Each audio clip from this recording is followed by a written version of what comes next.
Good evening and welcome back to the Nexus Gaming Series. My name is Bahamut. I'm going to be your caster, host, analyst, and everything but the best boy for our Division B West matchup between Who Knows Gaming versus Team Training Wheels. Sorry, I midway through it, I was like, wait a minute, it's not East. But yeah, we are going to be Division B West, and so we are going to be getting into game number 1 on Volskaya Foundry. And if you're sitting at home and if you've been itching to get into this game, you're just like, but Bahamut, I just won. Here's the Storm action. It's okay. It's all right. Let me get you the map order and map bans that did take place. We are going to be having the members of Who Knows Gaming winning the coin flip and opting for first pick priority in game number 1. They banned out Braxis Holdout as well as Towers of Doom.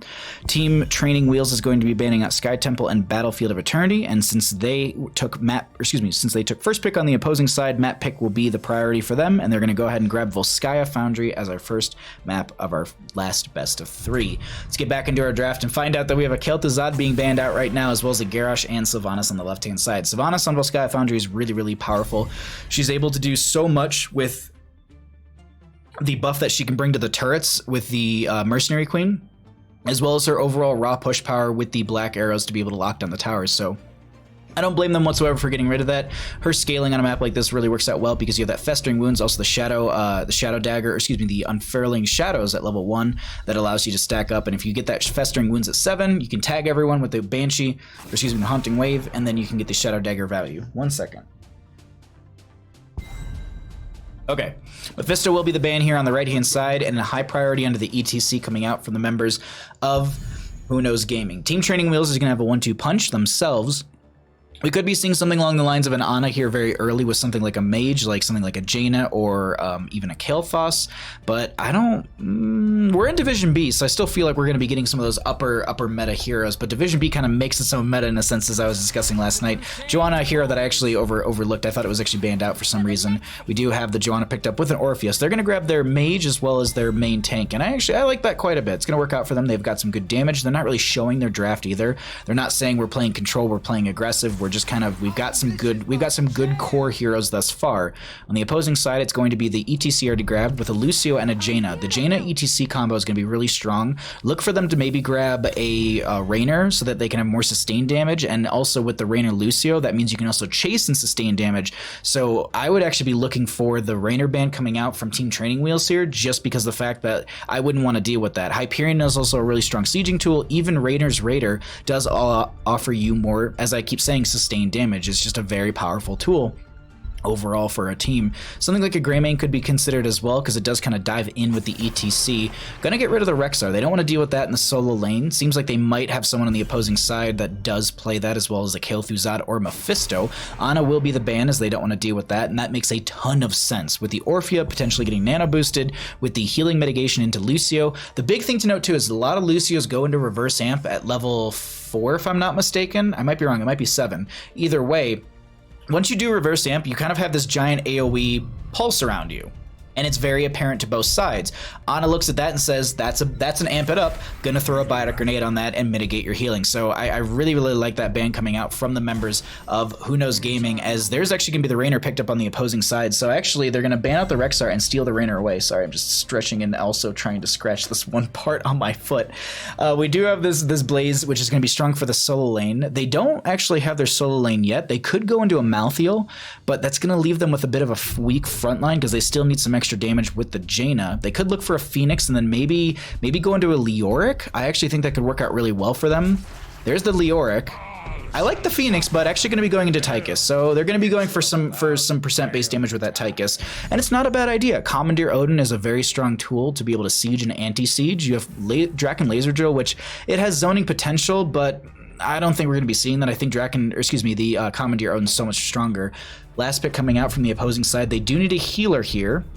Something like a Stukov wouldn't be a bad idea. The Pustule pressure is really good for them. You also have the Flailing Swipe to force back the Leoric if you do get entombed. Also, if there's like a Mushroom ETC, but they're going to be looking for the Tyrande. Range stun is also very good if ETC is trying to power slide in. If you're able to land those, the Sentinel is going to provide you some great vision if you're able to send that out in the right direction, connect onto a hero with it. So it's also kind of knowing and expecting where the enemy team is going to be and using those Sentinels to optimize your vision for the friendly team. But both sides have really strong drafts. There's a lot of good slows that Raynor can benefit from, and there's a lot of good setup on the opposing side for that Jaina to capitalize with the Tychus just peppering them as well. Well, not so much peppering them as Giving them the business. That's probably not right either. It's 7. Thank you, Starcaller. How you doing, friend? But I always have my Switch. Oh, that's true. If there's downtimes, you can always grab a Switch.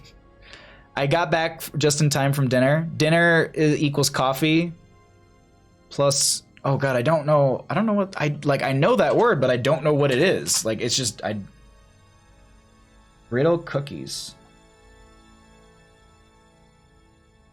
Wait, are these like little bagels? What are these? It's Italian, apparently.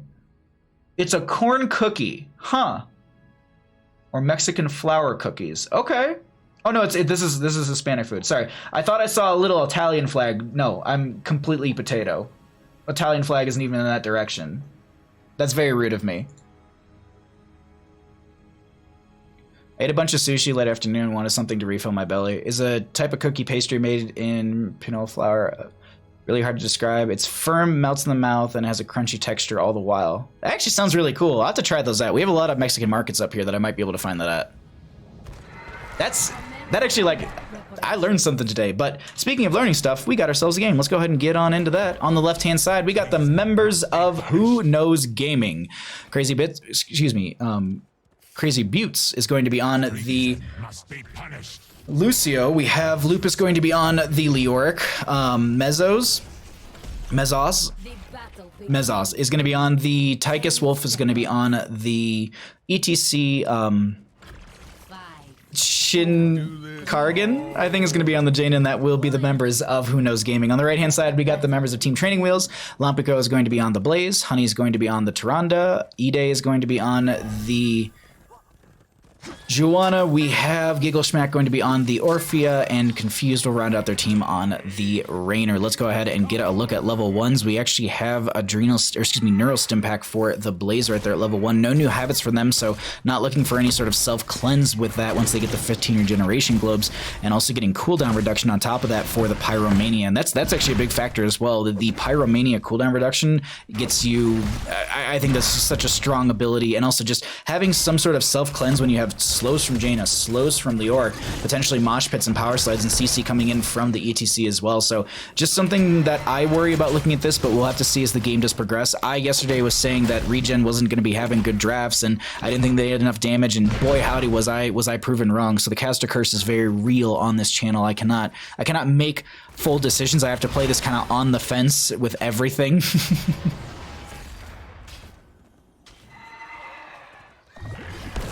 I thought the Italian flag was horizontal, or am I thinking of Hungarian flag? Italian flag is vertical, isn't it? There is just no eagle. There's no crest in the middle, or excuse me, seal in the middle. You are right. Yeah, because I think Hungarian's horizontal and Italian, because I think Hungarian's rotated Italian flag, or I guess Mexico flag. Either way. I'm a dunce, and we're in a game. We do have 3s up on both sides. This is going to be support camp, going to be grabbed right now by the members of Team Training Wheels, but they're going to be invading right now on the side of Who Knows Gaming.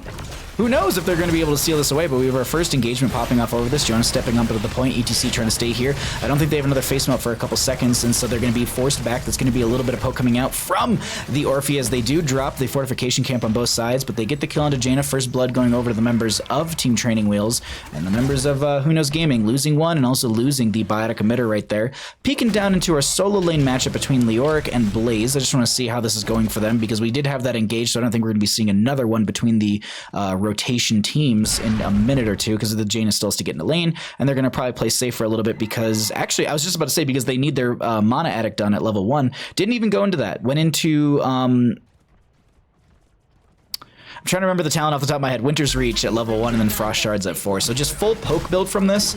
This is something we often see on Towers of Doom, but we could be seeing this get a lot of value from them as the game does progress. Also, the bigger they are for the Tychus, not going to be going into the rhythm at level 1, so no constant dings for them, which, to be honest, when you play Tychus, that in the rhythm is probably one of the most satisfying talents, at least in my opinion. Like, I love the ding that you get when you hit your abilities. I remember for a while they actually turned those off. Like, it wasn't like Asmodean would like clear a wave and you wouldn't always get that ding, and it was the most unsatisfying thing. It was like, no, turn them back on. I want to hear it every single time. And I think the vast majority is in the same pool as that, but 6 up. up on both sides. We're going to be seeing 7 talent tiers come on through in just a second as they're both trying to work for those. Top lane does have the camps crashing in. It looks like the Jaina and Tychus will clear this out real quickly, making sure that their wave gets a little more priority. But while the enemy team is going to be up there, they can see this happen, so they're going to try and make a play onto this ETC Lucio, but they're just a little too elusive.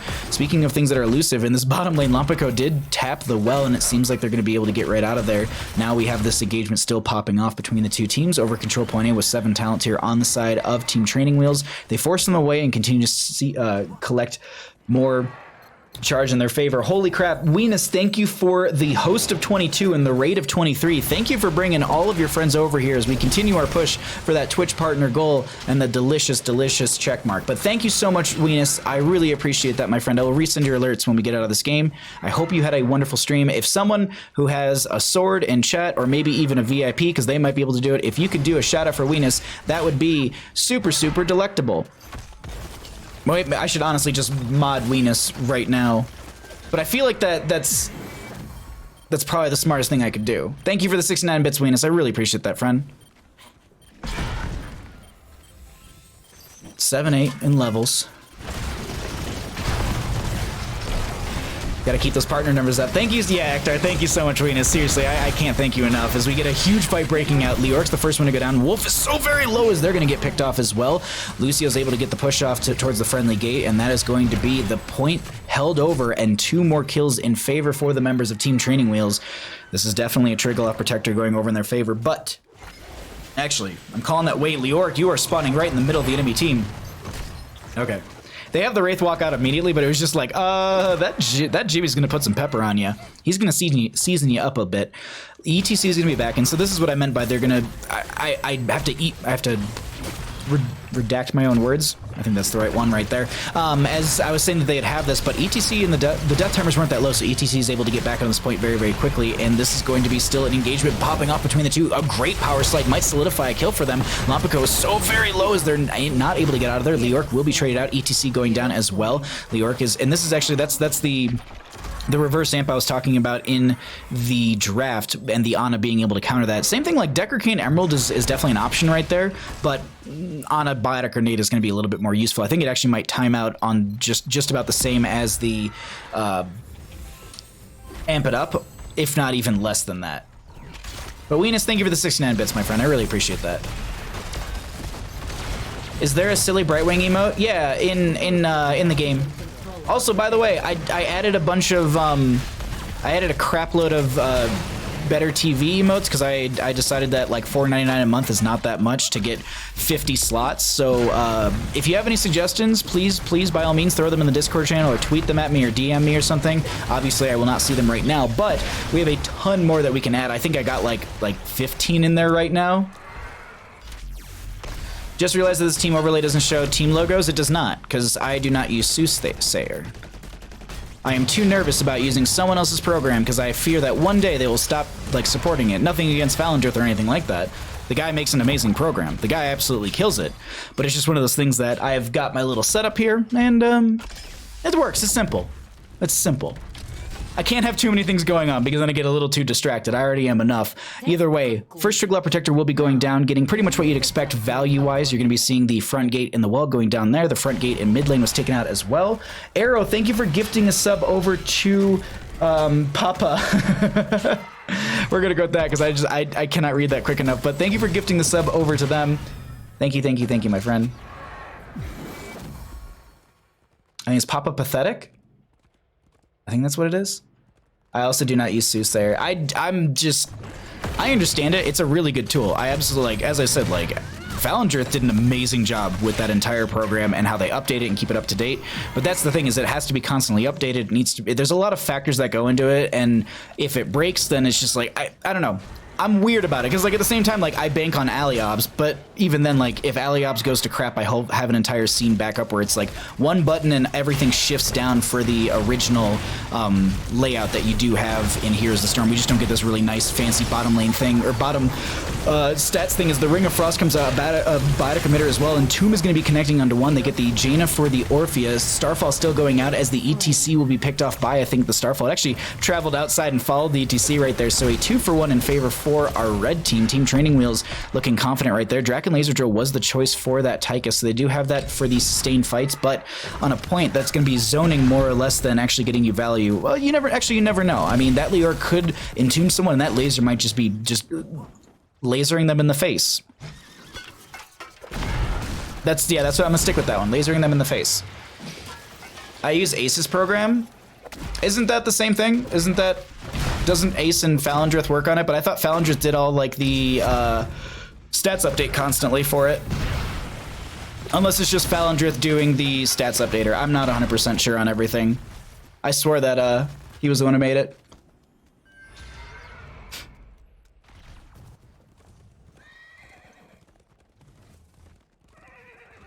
We're 13's up, both sides.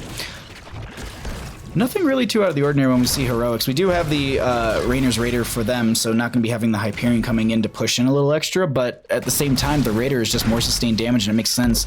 Bunker going to be coming down here. A bit of an odd...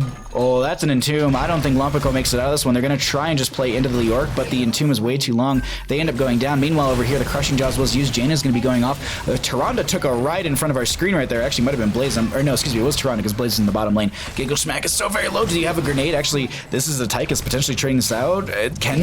Crazy Beats is not going to be able to get them out of there in time, and now this will just be Lupus trying to slow down Day, but they should be able to back out of there just fine. Whew. But control point B will be opening up in 2 seconds. 3 dead on the right, 2 dead on the left, and this should be initial charge for the members of Who Knows Gaming. Team Training Wheels, they can get everyone back up. They could look for 16 talent here before they engage on this again. I think they should have enough time. The charge isn't going to be that quick, and that's why you're seeing Joanna rotate into the bottom lane.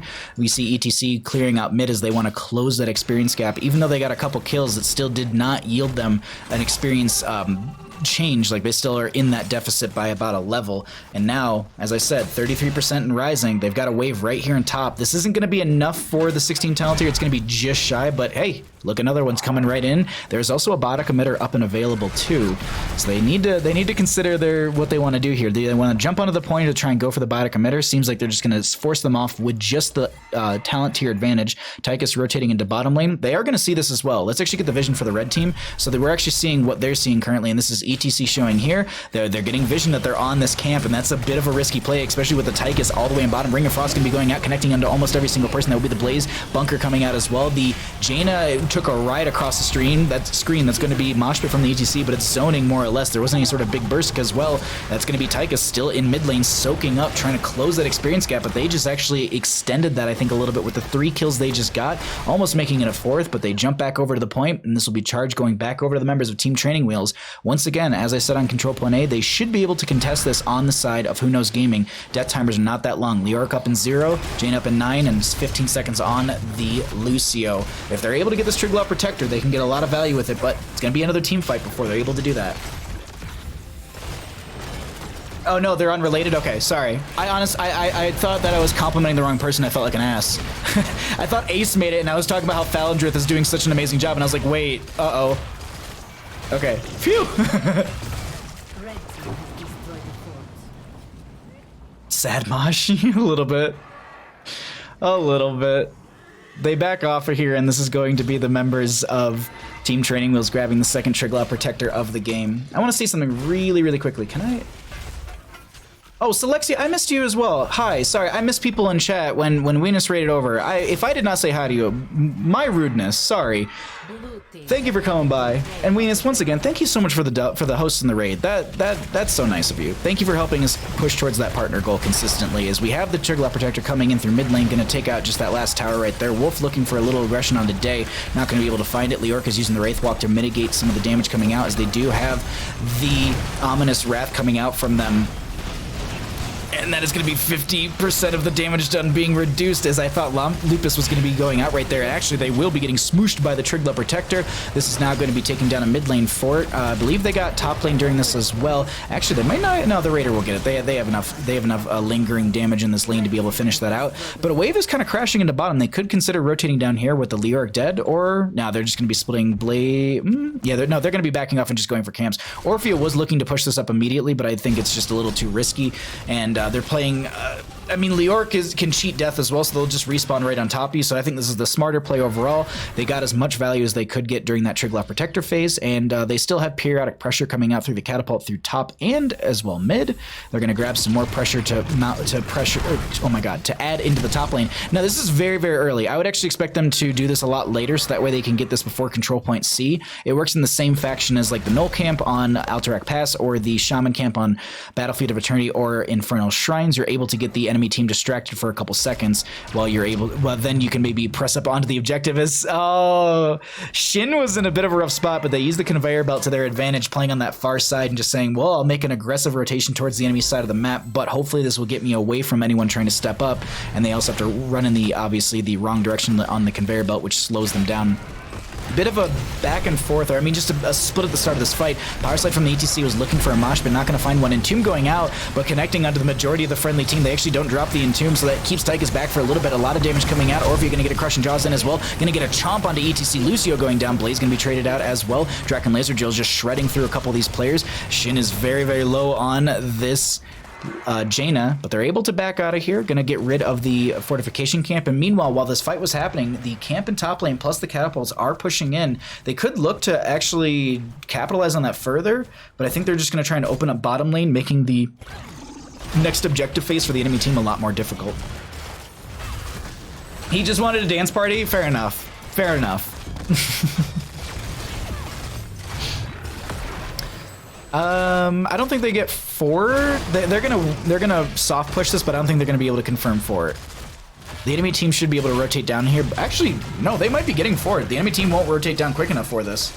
That's a huge play for them on the side of Team Training Wheels. Meanwhile, in mid, oh. They don't see that. Well, they see that right there.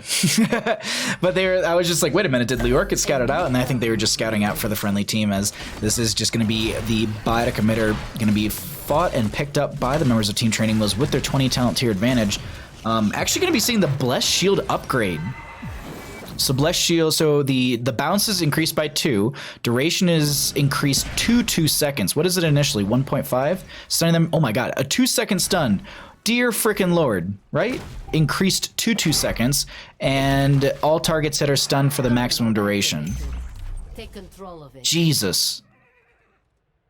Yeah, because it was just 0.75 right there. Oh no! It's 1.2 or oh my god, 1.5 seconds right there, and then 0.75 for the later half. Okay, sorry. I was splitting that. I was just reading the end of it, hoping to get as much as I needed from it. But either way, that's a bit of an odd one. I don't see that too often. Duskwing going to be also picked up for the Rainer's Raider and upgrade on Bunker. We have the Tyrande going into the Ice Blade Arrows. We have Orphea going for the Engulfing Oblivion. Reduces armors by 25%, or by 25 for 2 seconds. Takedowns set its cooldown to 5 seconds. That is awesome right there. See if they're going to get value from it. But the enemy team, they know that they've picked all of these aggressive team fighting talents. They know that this is going to be a 20 fight that they cannot go into without it. So they're going to be soaking up. They're going to also walk into this mid lane. This fort actually might confirm 20 talent tier for them. They're going to send out the Sentinel as well on the opposing side, so they know that the enemy team is grabbing this camp for top lane. 60% in Rising. They should be able to hit 20 here, but they've got to make a quick rotation for bottom. Look at this already. They're already pushing up through bottom lane. They're trying to pressure this up and get ready for the objective. They're going to send a Sentinel out there just to make sure that they don't have the enemy team already kind of backing off for this. But this rotation will not be quick enough, and this will be Triglav Protector going over to our red team. A bit of a risky play. I don't know how I feel about that. I really don't know, because you're giving over a very late game Triglav Protector, and this thing sieges in, and it typically ends games. The 3rd to 4th Triglav Protector is typically what ends the game for you. But this is going to be a very early pick onto the Rainer. I actually don't know why they were so far forward right there. I wasn't looking. I was watching it. I was watching the Triglav Protector and Jaina, and all of them just started to push up through the lane. So that's a very good pickup. That's an amazing pickup for the members of Who Knows Gaming. That buys them a lot of siege time, as well as it buys them a lot of. Gets rid of a lot of siege potential coming out of the members of Team Training Wheels. There we go. I just words this evening, but Who Knows Gaming is doing their best to defend against this Triglav Protector. And here's the nice thing with this Triglav. It's much like the Dragon Knight. Even though it has 84% on it, it does have a timer, so it's not like they can sit in this Triglav Protector forever. And since they've been forced back, and this Triglav Protector is visible for the enemy team across the entire map, we're on the blue vision right now, and this is what they're seeing when it comes to Triglav Protector. they're just kind of rotating ahead of it, clearing out the waves, and just trying to mitigate any sort of push pressure coming in with this Trick Protector. I'll be honest, this is one of the best defenses I've seen when it comes to a Trick Protector phase. They have gotten minimal value from this thing. That's going to be Lupus taking a little initial damage. I think they're trying to set up for a team fight as the Trick Protector goes down. They did go for the Buried Alive, so if they can catch some people in a Buried Alive as the Trick Protector goes down, you can maybe throw a Mosh Pit on top of that, Ring of Frost, Lucio can break it down, you have Tychus with the Draken Laser Drill. That's the dream play right there, but we'll see if that actually happens, as that's going to be a Rocket Glove onto Lupus. They should have Wraithwalk just fine. Jimmy was just overextending, tried to push bot prior to... Yeah, it was just way too much of a push. Okay. Protector's power. Impressive. But we're all grouped up, we're all back here, and this is, power slide from ETC. Sorry, I got hit with a coughing fit the moment this fight broke out. That's Joanna going down first. That will also be the biotic emitter coming out from one of our sides, I believe from our blue team. Power slide from the ETC will be zoning back Lompico, and they end up finding 2 kills. The members of Who Knows Gaming finding their stride here in the later half, and this is there's no Entomb up and available here, but they're still chasing on in. That's going to be the speed boost from the Lucio, Wraithwalk from the Leoric. They're just trying to split Honey away from the friendly team. They want to stagger out of death. Do they get the solo dance? No solo dance for them, but I would expect them to push straight through mid lane. They got a wave coming in, and they've got some decent siege with the Tychus as well as the Jaina. This is looking like it could be keep front gate, if not a keep itself. 30 seconds on average for these players. Actually, excuse me, 24, 34, and 51. Really long timers on those, and this is definitely a keep going down in mid lane. First one of the game too. I was not expecting the members of Who Knows Gaming to be turning that fight around and being this aggressive with it. And look at this, they're actually playing to the far side of the keep. They're looking to end game. They want to try and take this game here and take us to our game number 2. It makes sense. I mean, while you have a small advantage, you might as well use it. And they're going to drop the Draken Laser Drill. They're going to be throwing the turret out as well. This is, I believe, actually, yeah, they threw out the turret as well. That was just clearing wave. I thought it was hitting the Draken Laser Drill. Either way, that's going to be the Ring of Frost coming out with the Break It Down. There was a Buried Alive Entomb. E-Day is going to be going down right there. The core is falling very low right now, as it's around 57%. ETC is just wailing on that right there, and they need to commit to this core. They really need to commit to it, as Rainer's going to be going down to the Tychus, and with that, they should be able to just focus on it. But I think they're looking to buff out their KDA a little bit further. Giggle Schmack in the background is trying to poke at them, but Tychus is just sitting there autoing into it. They drop the Starfall from the Tyrande as well. Lupus is going to be doing some damage mitigation, Wraith walking right there. They get that through a couple players. This is one of the longest core burns I've probably been a part of. Lucio had 2 Break It Downs in totality during that. And that is going to be game number 1 going over to the members of Who Knows Gaming. GG. Well played.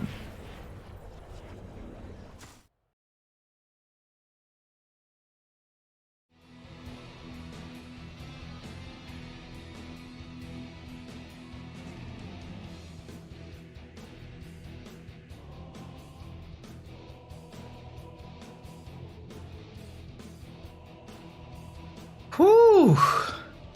That is my review of that game. Holy crap. I wasn't expecting that to end the way it did. I really wasn't. Team Training Wheels had a lot of momentum through that game. Took a lot of good kills, but that last little bit, holy crap, they were just online. What's the Lucio timing on this? Sound barrier so it's 30 seconds. So we saw we had 2 sound barriers go off. So it was like a 45-second core burn. I don't even know if it's a core burn as much of a slow cook. That's got to be tilting for Team Training Wheels. Exactly. That's a big tilt. That's a big tilt. Let's show stats once again. Find out what map we're going to be going to. Wolf is the captain? No. Confused is the captain. I'm dumb. Map pick or first pick? Oh, okay. Alright, they wanted that. Where is the captain for the other team? Where are you? There you are.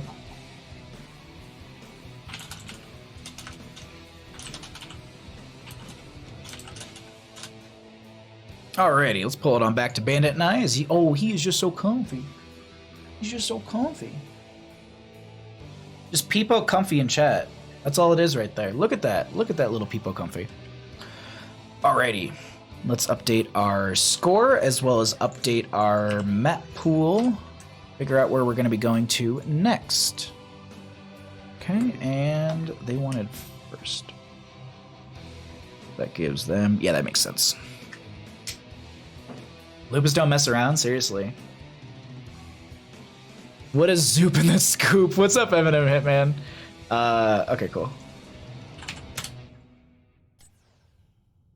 We got our map. That's for certain. It's gonna be that. How is everyone doing this evening? Thanks for coming by. Thanks for supporting the stream. Moist Weenus, thank you for all the support. For some cake and pie later, buddy. Hopefully this resends. I'm trying to get that to resend. Hopefully it will. All right. Make observer. Set to referee. Tournament draft. Match. History none. First pick to that team. Invite to game.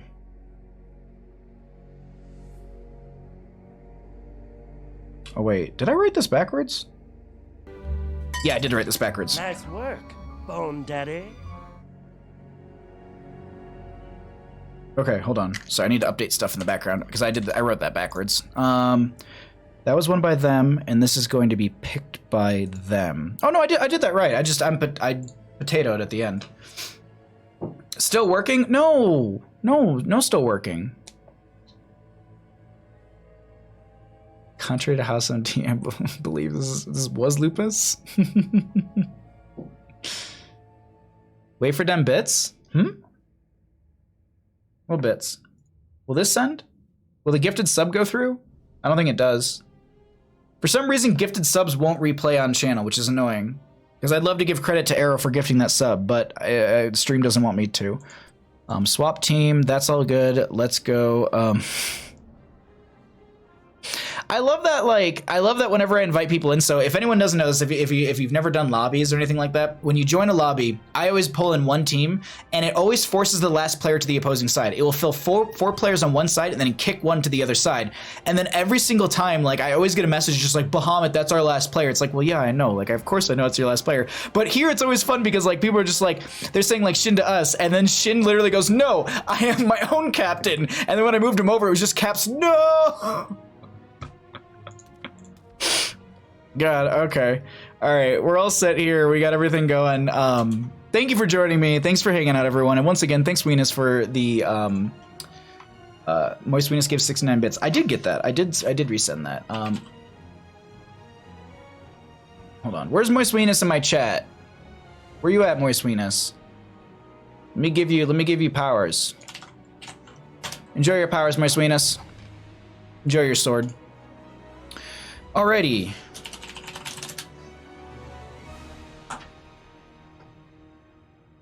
Bandit, how you feeling about those drafts right there? You think we're going to be going to a game 3?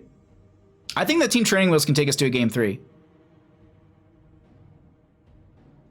They're going to need to bring it back though. They're going to need to really put the pressure on.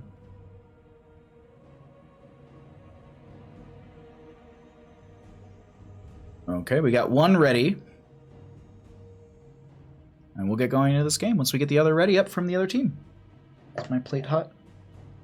Cool.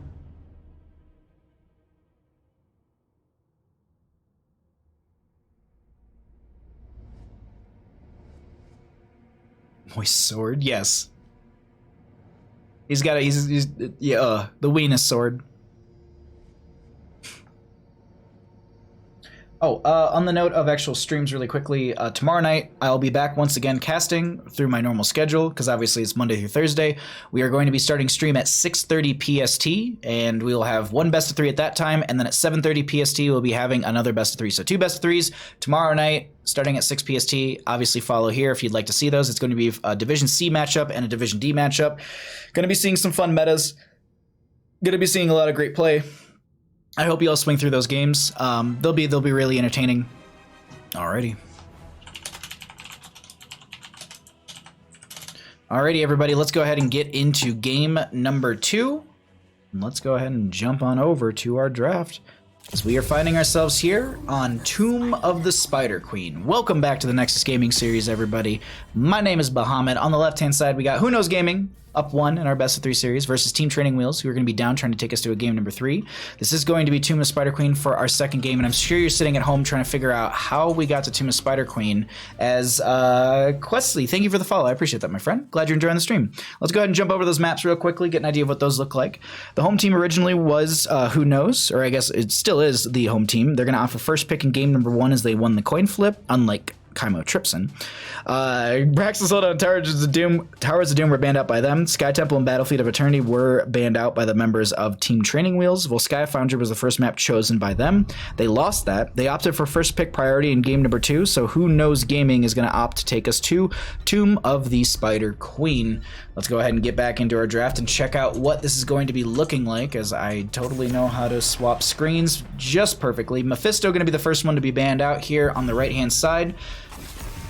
I wonder if we see another Kael'thasad ban. This is a really strong map for them. I'm assuming that there's just a Kael'thasad player on the opposing side that they just don't want to give that over to, and it makes sense. It's not like I'll toot my own horn a little bit here. Like I've been target banned for my Asmodan. It's not the best thing in the world, but I'm comfortable on it, and that's actually part of a big threat as well. When a player's comfortable on their hero, they can watch other things on the map. Like when I'm playing Falstad or Dahaka or Asmodan or Lunar or Sonya, like I'm comfortable on all those heroes, so I can look around the map. Like I like my skill shots and a lot of my cooldowns. Like I have those like kind of set and ingrained in my own head. When it comes to things like if you throw me on an ETC, I haven't played ETC in a while. I can play them, but my mini map or my map awareness is going to be a little bit lower. My positioning probably won't be as good just because I'm not used to positioning with ETC or even like, let's say, Murden, because Murden is definitely, you want to be very mobile with them with the Dwarf Toss as well as just your aggression levels on top of that. So it's one of those things that like you have to consider what comfort picks are going to be there. But ETC will be the first pick here on the left-hand side. If they have a Kael'thasad player, I would actually consider grabbing it now. Like, why not just grab him and have it? And if you can body with a Kael'thasad, just do it. Just absolutely do it. You can. Tomb of Spider Queen is such a strong map for him because it's such a small map and the rotations will be really powerful. But it's going to be a Rhaegar picked up as well with an ETC. Oh my God, Mad Kaiser. Thank you so much for the 5 gifted subs. Kubiko, Quad, Kaim, Pit, and Dipe and Wipe. Enjoy your gifted subs and enjoy your Baja Rages, your Asthma Pogs, your Finger Guns, and your Gilded Beard. Sorry if I murdered anyone's name in chat. I am honestly blown away. Thank you so much. Thank you so much for all of the gifted subs, and also you got 25 shared rewards. All right, oh my God, 25 others got shared rewards in chat. So everyone getting value this evening. As Garia got the little bongo cat. I gotta say, that one's adorable, but we have a draft in front of us. Let's actually break out into this a little bit further, as we have a Kael'thasad now being banned out. Actually, okay, so it was on the opposing side, the Kael'thasad. I must have had that backwards in the first game. On our right-hand side, we are going to be seeing a ban coming out from them. Hello. ETC Rhaegar. Trying to, like, it's such a just like core composition. What do you ban? I guess you want to ban wave clear. So if you banned out the Jaina, maybe ban out the Kael'thas, maybe ban out the actually ban out Leoric wouldn't be bad, or not Leoric. Oh my God. Just Kael'thas. I was thinking about Gul'dan as well, but it might anti-synergize with the Horrify and ETC if they go into Mosh Pit. So the Kael'thas would have been a better ban in my opinion, but I think they don't want to deal with the Rexar in the solo lane. So at least getting rid of that one right there. Just the hype. Yeah, they could 2-0 this. They definitely have the opportunity to 2-0 this evening. They need wave clear. They also need some poke and some way to get into the back line.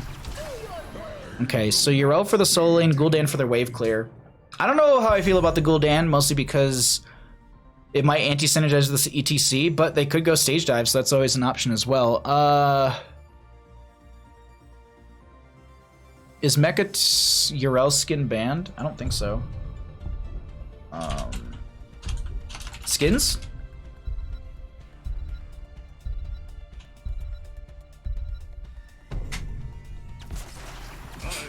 It's a perfect day for some mayhem.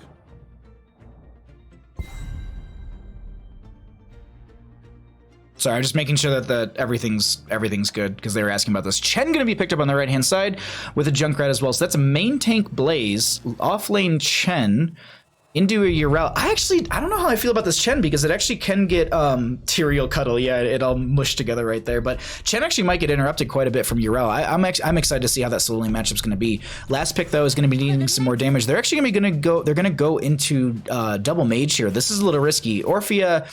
She does a lot of auto attack based damage as well, but a lot of that is cut from her ability damage. So I'm unsure about this. I'll be honest. I'm really unsure about this.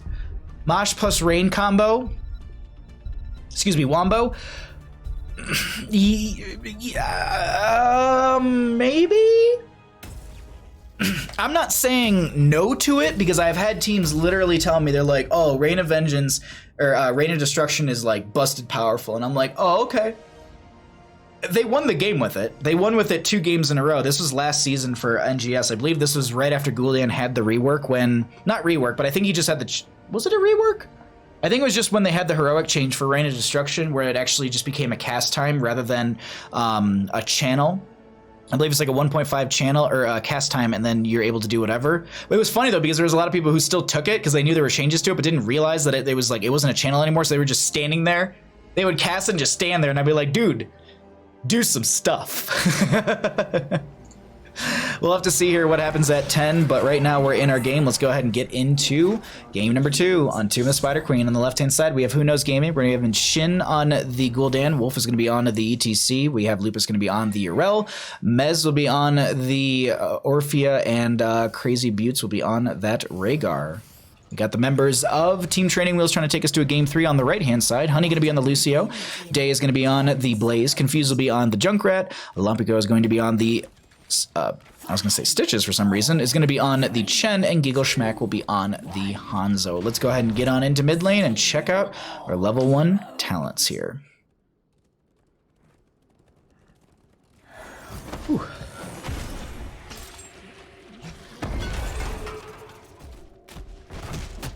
Gul'dan, oh, well, hold on. The scatter arrow right into that tight corridor just got a couple stacks for the Hanzo right there, but the one thing that I also want to point out is going to be Echo Corruption for the Gul'dan.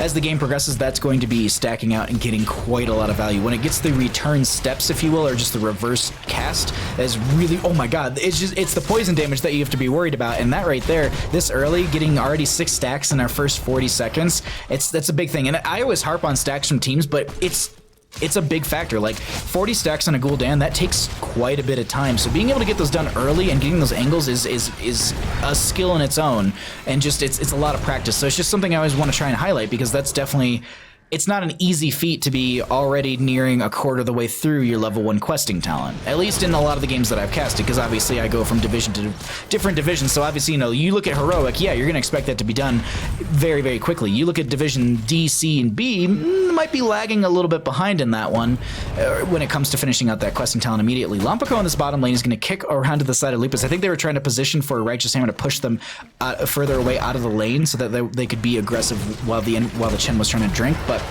not going to work out for them. This Hanzo does sneak down here, and let's actually get the vision for Urel. I don't think that they were able to scout them out from this kind of tight rotation they made. Also, I just want to quickly... I want to point something out to everyone, that Chen is going to die. That's what it was. It was definitely that Chen was going to die. I think we might miss it here. If you didn't know, there's a little ditty on this map. You can actually see this right here. If you click on this a bunch of times... Oh, please do it. Oh, please do it. It's not going to do it now, of course. It might be because I'm not a player in the game. But if you click on that gem a bunch of times in your game, something fun happens. So if you're ever on Team Spider Queen and you don't know what happens, definitely click on that gem a bunch of times before the game. I think you have to do it before the game actually starts is the issue. But it's a little a map thing in there, and it's just kind of cool right there. EKB, what's up, bud? Eminem calling out that... Who Knows Gaming has got this down for the count. Well, Who Knows Gaming is up 1 in our best of 3 here. They definitely can take it. They're not the ones who have to win 2 in a row. That's the very apparent thing right now. But it's going to be a good back and forth so far. And we kind of have this the reason we're just kind of looking around the map and we're joking around a little bit is just because Tomb of the Spider Queen is very rotation heavy in the beginning. Not a lot happens until around the 7 to 10 mark. I think that's when we start to see a lot more team fights. Right now, it's just going to be teams poking at each other, looking for stacking talents as well as maybe looking for a pick, but the optimal rotation is getting experience and gems. That is mostly what you want to focus on. They do have a kill in favor for the members of our blue team. Who Knows Gaming was able to find that Chen kill early. Honey's in a bit of a rough spot as they are able to get the wall right out of there. That's going to be a great concussion mine from Confused, forcing a couple members out. Shin is very low. They need to dodge some ability damage, and they're able to do that, pick up a gem, and walk right through the gate without getting picked off. So that's them denying experience going over to the enemy team. But the other thing to consider too is they have enough for turn-in. They've collected 52 gems in their pockets. The opposing side, with my caster math, is probably sitting somewhere around the 30 to 40 mark, somewhere in the high 30s, low 40s, much like the temperature today. As a former Who Knows Gaming member, go Who Knows Gaming. It's no, there's nothing wrong with cheering on teams. I love it when people come in here and cheer on their friendly teams, or just like anything like that. That is the one thing that I've wanted to do for the longest time, is build a community of people who want to come and cheer on their friends. That's part of my literal Twitch application for a partner is, hey, I like it when people can come watch their friends get bodied or body others. So thanks for coming and thanks for cheering on teams. Seriously, like that actually is. That's a really, really cool thing that I'm glad people are doing it. I know it's a lot of rambling, but I just want to tell you I appreciate you, that's all. 7 talent tiers up on the left-hand side for Who Knows Gaming. We have Team Training Wheels going to be collecting gems and going to be able to grab a Web Weaver face for themselves if they are able to just turn in. They do have their 7 talent tier from this mid-wave right here. This Gul'dan's looking for a couple more stacks. It's able to find a little bit more, sitting at 24 currently. ETC has already finished out the proc rock at 4 minutes and 31 seconds. That is very, very quick for picking up 20 regeneration globes. That also means that they've got, I think, healing for the friendly team for 66, or it scales, but it's 68 health for every second while it's active. So just having that guitar solo near a friendly member gives you shielding, or excuse me, gives you armor, but also heals the friendly team as the Mind Devour stacks are coming out, getting a little bit of poke onto Confused. Mezzos is looking to pressure up onto Day as well as they're just chasing on in here. Hanzo leaps over the wall with the agility, but this should be Who Knows Gaming going for the turn-in. They've got 61 gems in their pockets, 18 already turned in. ETC is just trying to get this massive 37 chonk in here, but it doesn't seem like they're going to allow that on the side of Team Training Wheels. Unfortunately, the Junkrat's going to get picked off by the Orphea. The Devour, I believe it is, or excuse me, the Dread. I always mix that up.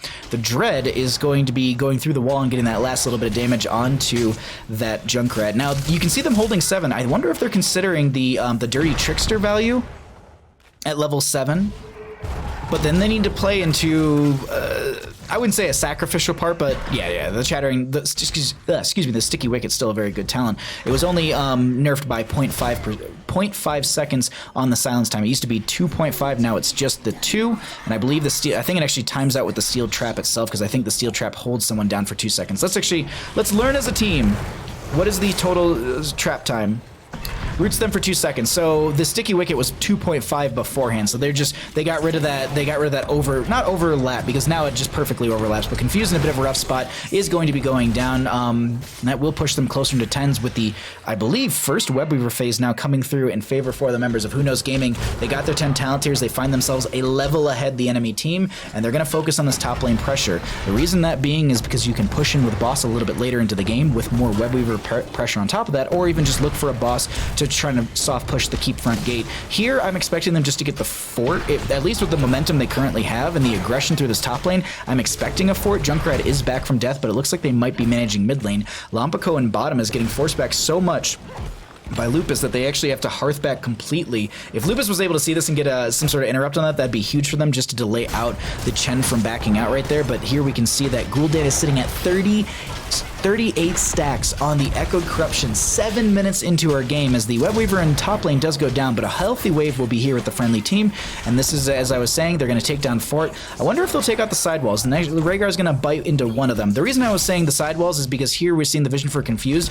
This is where you can actually, you get a little bit of vision from these sidewalls. So if someone were to maybe rotate too close to them while they're going to the boss, or maybe they're checking over here in the back alleys, as we'll call them, it's just risky in those situations. But that doesn't really matter when you have back-to-back turn-ins, and they're able to do that. So blue Web Weavers will be berating them through all lanes once again, and the back-to-back Web Weaver turn-in phase is huge because that means that the waves are pretty much pushed up already. Junkrat trying to make something happen in this top lane. He's confused, sidesteps the damage coming in from ETC. That is going to be, yeah, they're not able to catch this Junkrat. Crushing Jaws are coming out, but they don't connect onto anyone right there. Web Weaver's still descending, but this is going to be very far back in the lane. It descends as far up as your enemy team wave is, or as close to the structures they can get.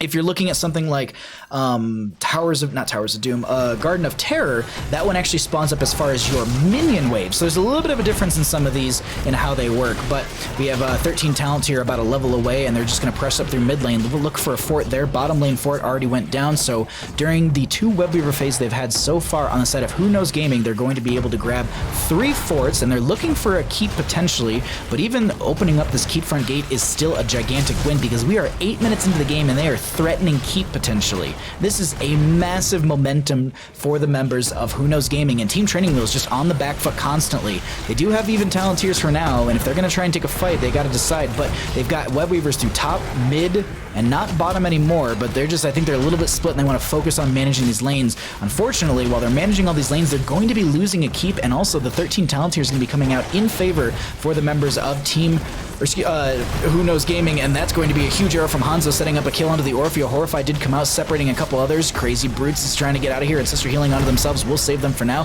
ETC does get picked off, and the keep is saved with 282 health. Giggle Schmack chasing in further. They got the Storm Bowl. There's going to be the speed boost from the Lucio with the Amp It Up as well. Huge jet propulsion with a Righteous Hammer to force them back, but they realize they need to stop because they got 69 in the bank. Nice! And they're going to go for that turn-in potentially here. Lupus will interrupt a little bit, but they only need 10 gems. Lampico has enough, but so does Lucio on top. So even if they interrupt the Chen, it doesn't really matter as they still get the Web Weaver phase, and this will be first one for the members of our red team.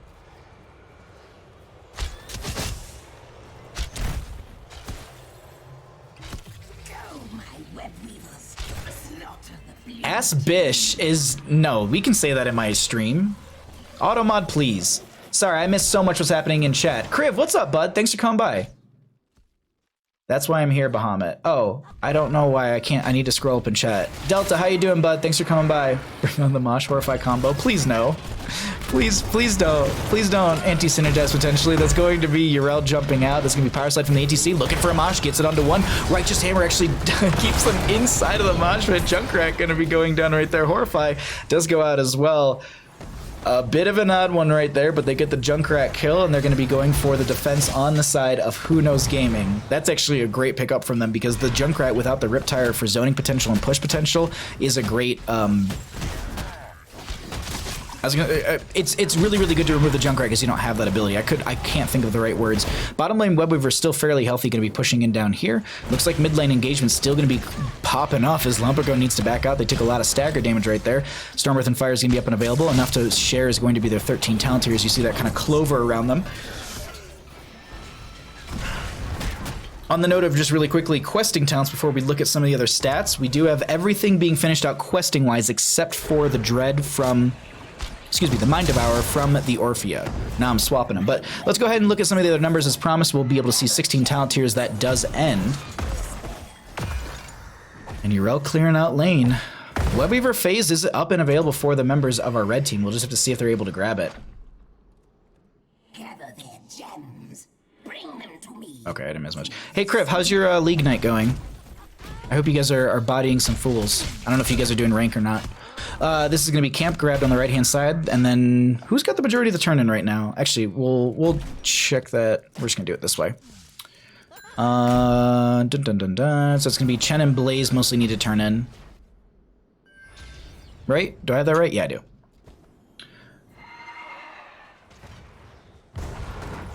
If I give you bits, will you say my name suggestively and bounce up and down? No, because we don't need to do that here. I don't stream to make money. I stream to provide a good show.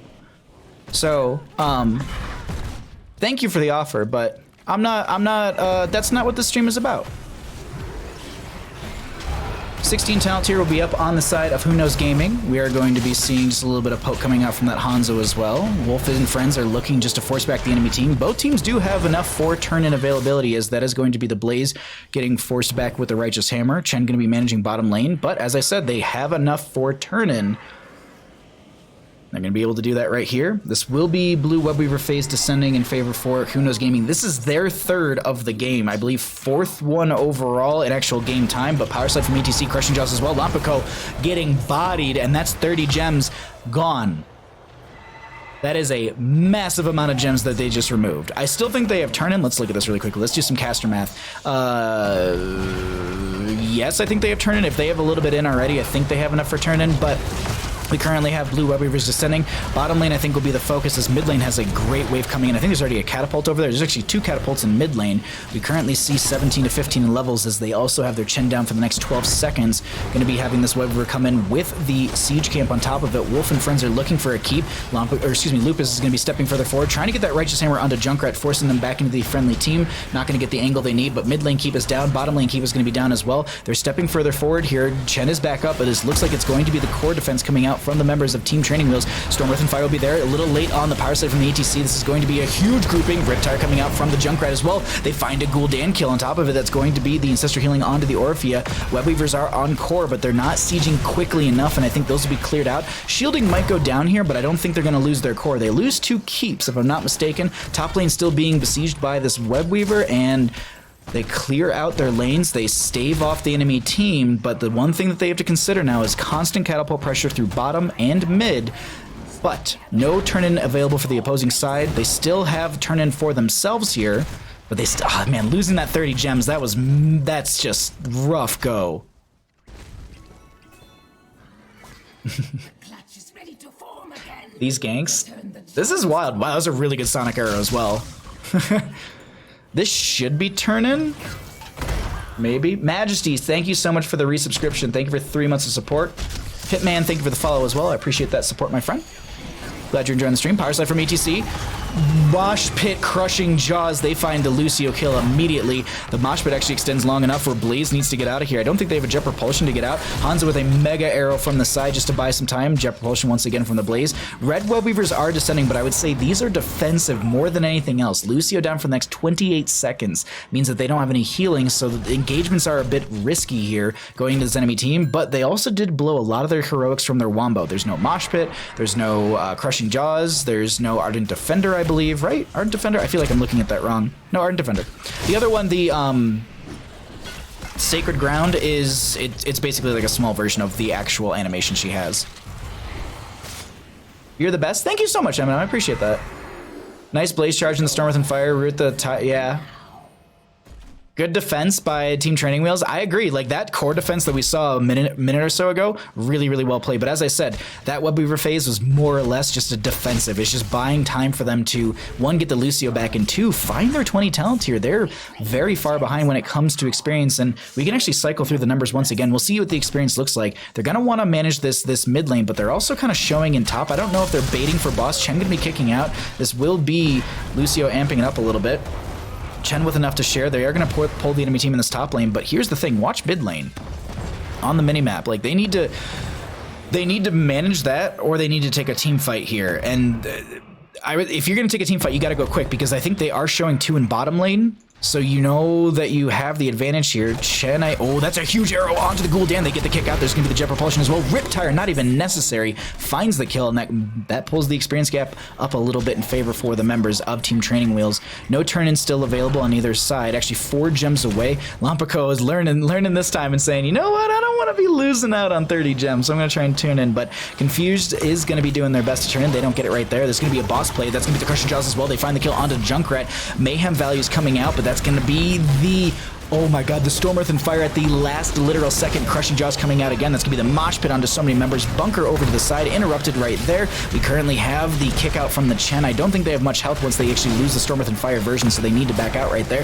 This is going to be only Junkrat down with the Gul'dan down on the opposing side. Righteous Hammer going to be pushing some members around. Lampico trying to live in the backline of this enemy team. Enough to share to get some shielding for the friendly team. Gonna kick out once again. Very risky, and they end up getting picked off. With 20 talents here on the opposing side, they Jet Propulsion away. Core is being being besieged by these Siege Giants as well as this bottom lane wave. They should be able to clear this out in time, but that means that boss is going to be freely picked up by the members of Who Knows Gaming, and definitely, team, I think if they don't end up with this boss, I think we're going to be seeing the next team fight, which will be around 20, is going to be the big determining factor. Not to forget, the bottom lane fort is down, so if they do get a mega wipe on the side of Team Training Wheels, they can rush through bottom to potentially end the game there. So they do have a win condition in their favor. I'm not counting them out whatsoever because I think their late game team fight is still very strong. It's just they need to find that 20 talent tier advantage. Not even advantage, just 20 talent tier similar ground. Slide to the left.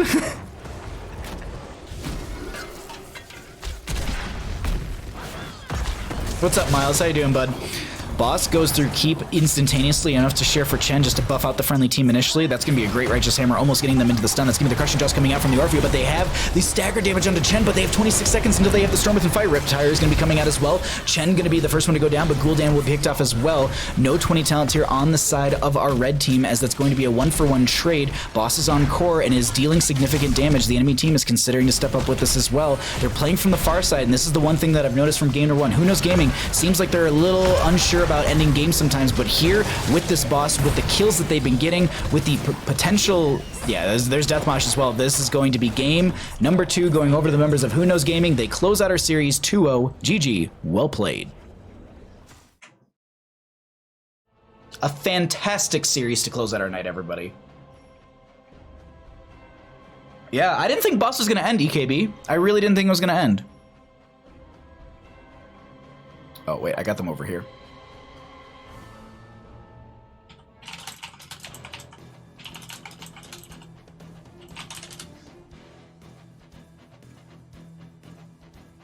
An awesome game. An awesome, absolutely awesome game. Majesty, thank you for so much for the resubscription with your Twitch Prime. Thank you for using that here. I'm glad you enjoy the channel, enjoy the emotes, and thanks for supporting. Enjoy your Asmopog, your finger guns, your Baja Rages, and your Gilded Beard. I believe since you're 3 months, you also get a new color on top of that. Let's go ahead and jump into one of the channels. Thank you, Weenus, for the 69 biddies. We're going to jump into one of the channels, and we'll get the captain of Who Knows Gaming for a short interview, or at least one of the players. Alrighty.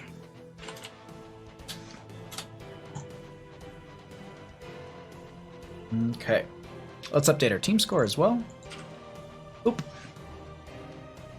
Alrighty, and at this time we're going to be joined by the Captain Wolf. How are you feeling after that 2-0 victory? Really good. Those were some really strong and fun games, but let's talk about this, because game 1, I'm not gonna lie, looked a little shaky for your team. It seemed like you were kind of getting your footing in that first game, because there was a lot of great back and forth. I think it was like a 13-16 game, but you really started to win it back in the later half. Was it the later game potential from your team, or was it just you finally kind of getting your footing against Team Training Wheels? I think it was 20s. You think it was 20s? Yeah. Leo just being able to silence Johanna, who we were having trouble with the start of that game, just helped a ton. That, I mean, I'll be honest, like, I wasn't sure if that was going to be it, but definitely that helped a ton. Baron Kyle, thank you for the 69 bits. Thanks for casting us. But this was such a fun matchup. Now we go into the next map. It's going to be, you know, this Tomb of Spider Queen. This is going to be your map choice as well. You looked insanely comfortable on this map. Is it exactly that? Is it just comfort on a map like this, or is it more, you know, everything kind of lined up and you got the draft you wanted? It lined up how we wanted. Like, that's a map half of our team likes, and the one person who doesn't like it wasn't playing with us tonight. So we're like, let's go Tomb. Easy. You're just like, easy decision. Like, we know exactly what we're gonna do now. But that is absolutely perfect. Like, going on through the rest of the season, you know, you looked really, really strong here. How have you done thus far? Like, we're in week number 2. Do you know what your your win to loss ratio is off the top of your head? This puts us 4-1. Wow. Now with a 4-1 record, there we go. Record's the word I'm looking for. Are there any teams in Division B West that you're a little nervous about playing, excited about playing as we're progressing here? We got a couple more weeks of regulated play. I'm nervous to play Deviled Kegs because they're always a good team. And last season was, I think we beat them 2-1, and that was one of the harder sets we had. And then I'm looking forward to playing Roll 1 because we didn't get to play them last season because we had to forfeit. Oh, that's a rough go. Now, do you think with your momentum with the team that you have, do you think this is a team that can take you to the Coastal Finals? I would like to see us go to the Coastal Finals. I'll be honest, like you guys look really, really strong tonight. I haven't got to see enough from Division B West yet, but from the showing that you had, I think you guys are strong contenders. I'll be honest. This was a great showing from your team. Not to take away from Team Training Wheels whatsoever. They had great drafts as well, but you guys fired on all cylinders, especially in game number 2. Dear Lord, I mean like Gul'dan was done like sub 10 minutes with the Echoed Corruption. That's not easy to do. No, and I was happy to be done with my prog rock in like. You were done in like 5 minutes and no, you're done like sub 5 minutes, I think. I even pointed that out in stream. That's wild. Yeah, I don't think I've ever finished prog rock that fast. And I know I haven't for sure. So it's just kudos to you, absolutely. But these games were such a blast. It was so much fun casting you. Before I let you run out of here, are there any shouts that you'd like to give? The floor is all yours. Shout out to my team. They did great. They executed. Didn't get frustrated when I made bad calls in the first game. Shout out to Crazy Beats. She subbed for us. So it was great to have her. Shout out to you and Bandit for streaming us. Oh, my pleasure. Thank you. But yeah, no, this was such an absolute blast of a cast, and I can't wait to see you further down in the Nexus Gaming Series Season number 8. You have a wonderful night, and congratulations once again on your victory.